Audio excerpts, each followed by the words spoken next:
Há outros em que essa culpa não fica apenas nas dimensões dos transtornos psíquicos e mentais, o que já é de uma gravidade terrível. Mas há outros que levam isso para a pele. E isso vira doença alérgica. A maior parte das nossas alergias, e eu não quero ser leviano ao dizer a maior parte, deixa eu diminuir a força dessa afirmação. Boa parte das nossas alergias decorrem de psicossomatizações. Se tem uma coisa que a psicossomatização faz, é produzir, não são todas, deixa eu dizer, mas muitas, alergias súbitas, inexplicáveis, que você se testa para tudo e não consegue descobrir de onde aquilo vem. Como eu já experimentei em mim, por causa de culpa. Culpa. O ano de 97, o ano de 98 foram 2 anos tão cheios de culpa em mim, que eu comecei a ter reações alérgicas que eu nunca tive na vida. Eu sou um ser antialérgico, praticamente. Eu não conheço alergia a nada. Mas, de repente, eu comecei a ficar completamente alérgico. Uma alergia estranha. Que fazia minha mão crescer, ela inchava. Aí ela desinchava e passava para esse lado. Aí esse lado inchava. Aí passava 15 minutos depois para a minha boca. E os meus lábios inchavam, a minha língua inchava. As minhas narinas ia se alternando. Uma coisa sumia e as narinas iam inchando. A orelha ia crescendo, ardendo. O pênis inchava, o saco escrotal inchava. Ronchas projetadas em alto relevo no meu corpo apareciam inchadas, saltadas no corpo inteiro. Os dedos dos pés, das mãos, o corpo em alternância. Foi metade do ano de 97 e o ano de 98. E eu não sabia exatamente de onde aquilo estava vindo, mas eu sabia que tinha uma relação profunda com a culpa que eu estava experimentando. E que eu nunca tinha experimentado desde os meus 18 anos de idade. De antes dos 18, eu tinha experimentado muitas culpas por muitas coisas horríveis, mas infinitamente menos gravosas no meu espírito do que agora, como um homem adulto, pai, que ia ser avô, conhecido no mundo inteiro como pregador do Evangelho, respeitado na terra toda. E o que eu estou dizendo aqui não tem nenhum exagero, nenhum superlativo. No Brasil e fora do Brasil, respeito em todo lugar. Aí, de repente, eu me entrego à permissão de um tropeço de natureza sexual que abismou a minha vida numa angústia culposa sem tamanho, sem dimensão, sem mensurabilidade, horrorosa, para a qual não havia possibilidade de diálogo de mim comigo mesmo, que a diminuísse nem o nível, porque eu sabia que eu não devia, que eu não podia, e que eu estava fazendo pelas piores das razões, simplesmente porque eu podia fazer. Pela pior de todas as razões, era só porque eu podia fazer. E eu estava com raiva. Raiva profunda. Pretextuando raiva contra a hipocrisia do mundo e da religião, eu me permiti. E ao fazer isso, eu chamei sobre mim um juízo que só vem sobre a cabeça daquele que anda honestamente com Deus. e que não consegue fugir de Deus, mesmo na deliberação do seu mais definido e autodesignado pecado. Era o meu caso. Eu conheço em mim, no meu corpo, as consequências da relação entre culpa e reações somáticas. Como logo a seguir, eu fiquei preocupado que eu desenvolvesse um câncer. Eu tinha quase certeza que se eu não tratasse daquele assunto, da minha culpa, na presença de Deus com sinceridade e com verdade, eu iria morrer de mim mesmo. Porque eu tinha consciência de Deus em mim. Eu nunca vivi sem Deus um segundo da minha vida. Tudo que aconteceu, aconteceu de mim na presença de Deus, comigo diante de Deus, na cara de Deus. Aí depois vieram os sintomas de sangue vivo na evacuação. Foi quando precipitadamente um médico me diagnosticou como estando com câncer no intestino. Eu levei 15 dias com aquele diagnóstico de câncer no intestino com metástase no fígado. Para então, e só depois de 15 dias de radiografia computadorizada, descobrirem que era uma diverticulite em estado praticamente de supuração.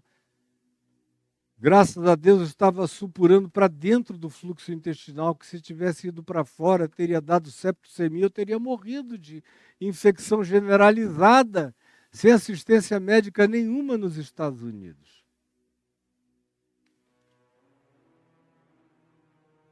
A culpa mata. O não tratamento dela enferma.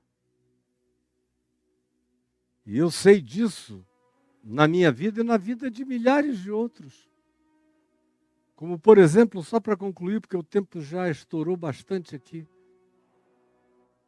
Uma vez eu cheguei numa das cidades do Nordeste, estava pregando lá num estádio, de manhã para os pastores, à noite para a população da cidade inteira, aquilo lotado.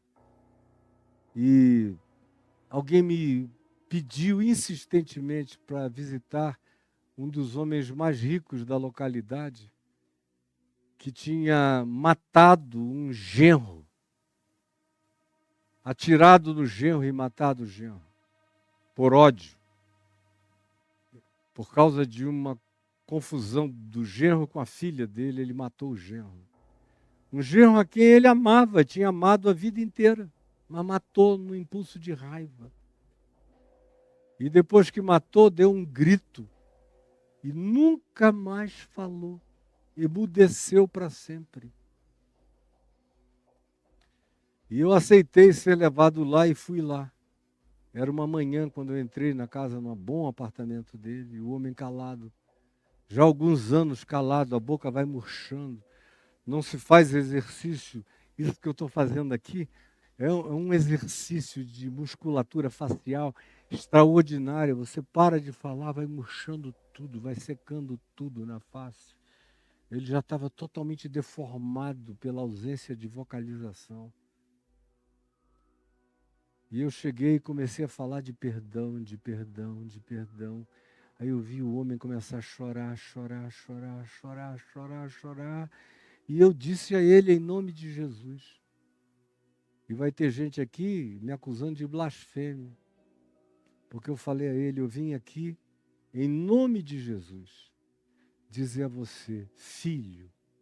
E eu falei eu mesmo com a minha boca.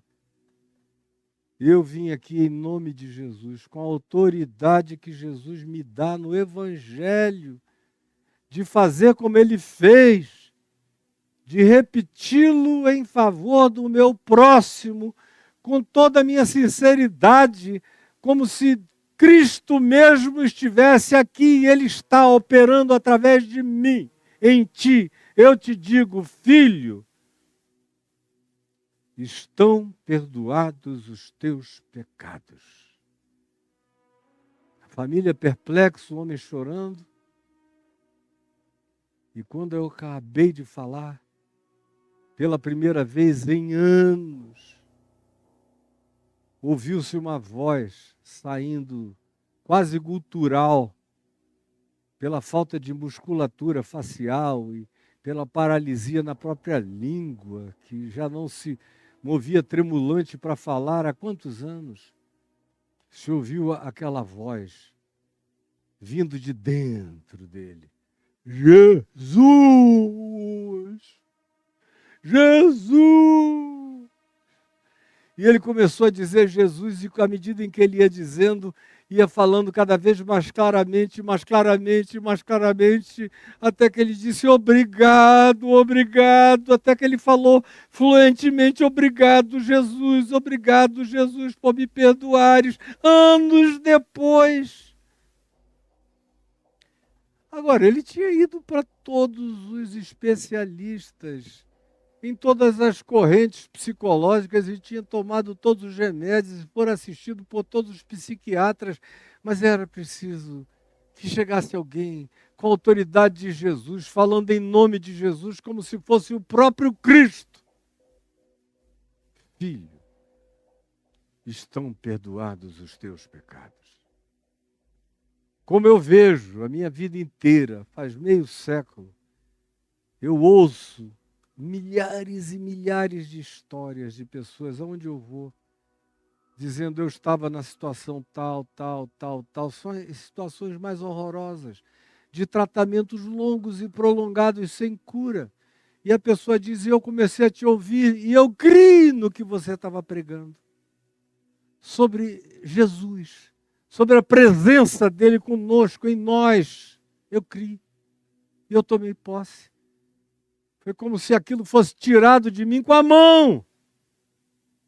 Subitamente, na hora, imediatamente, como diz aqui o texto. Quantas histórias eu ouço e continuo a ouvir sobre isso, porque está acontecendo aqui e agora, enquanto eu falo aqui, está acontecendo aí.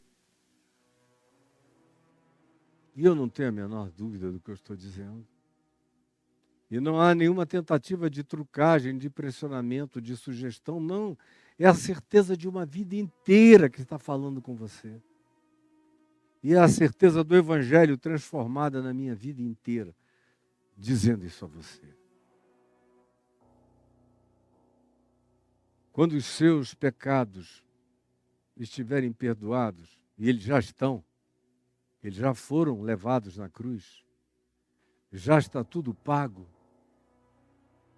já está tudo consumado aqui, viu, meu amigo Caio? Aqui, Caio, querido Caio, isso. Já foi tudo levado na cruz. Foi o que Jesus disse, está pago, está consumado. Não há mais dívida nenhuma. Paulo diz, o escrito de dívida que havia contra nós, pelas nossas transgressões, a todas as ordenanças de Deus, Jesus rasgou esse escrito de dívida inteiramente e encravou na cruz. Encravou na cruz. Está pregado na cruz. Acabou. Eu ando sem culpa no mundo. Por isso eu posso dizer, por causa da cruz de Jesus, por causa do que ele fez, consumou, realizou, concluiu definitivamente, inapagavelmente, inquebrantavelmente, em meu favor na cruz e na ressurreição, onde ele validou o que ele tinha feito na cruz em favor de todo aquele que crê e de toda a humanidade, eu posso dizer, o príncipe deste mundo, o diabo, não tem nada mais em mim. Nada. Porque eu não guardo uma única culpa em mim mesmo. Eu ando perdoado, limpo, lavado. Totalmente limpo. Como disse o apóstolo João, no capítulo 2 da primeira epístola dele, filhinhos meus, não pequeis, mas se todavia alguém pecar, tendes advogado junto ao Pai, Jesus Cristo o justo.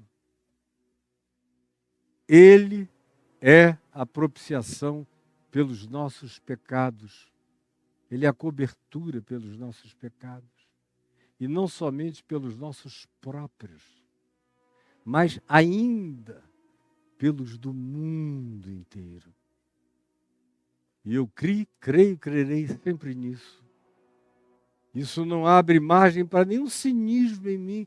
Quanto mais eu creio nisso, mais limpa, mais tranquila, mais cristalina, mais pura, mais tranquilizada, mais pacificada, mais harmonizada a minha vida se torna em Deus, com Deus e em mim mesmo.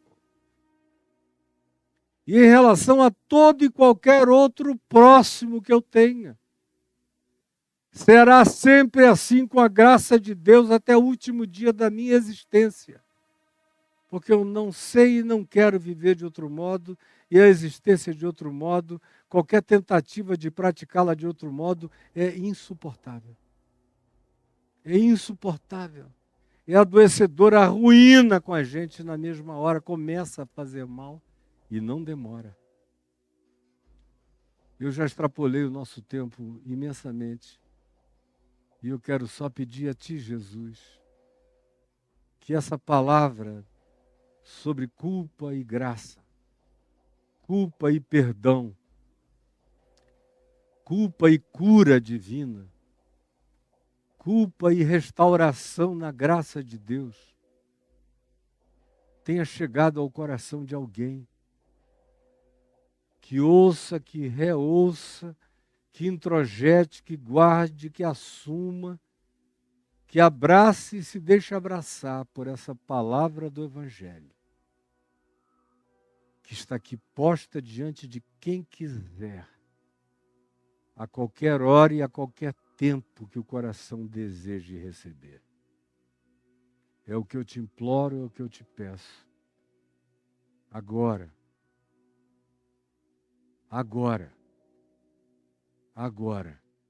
nesse instante, em nome de Jesus, imediatamente, instantaneamente. Amém e amém.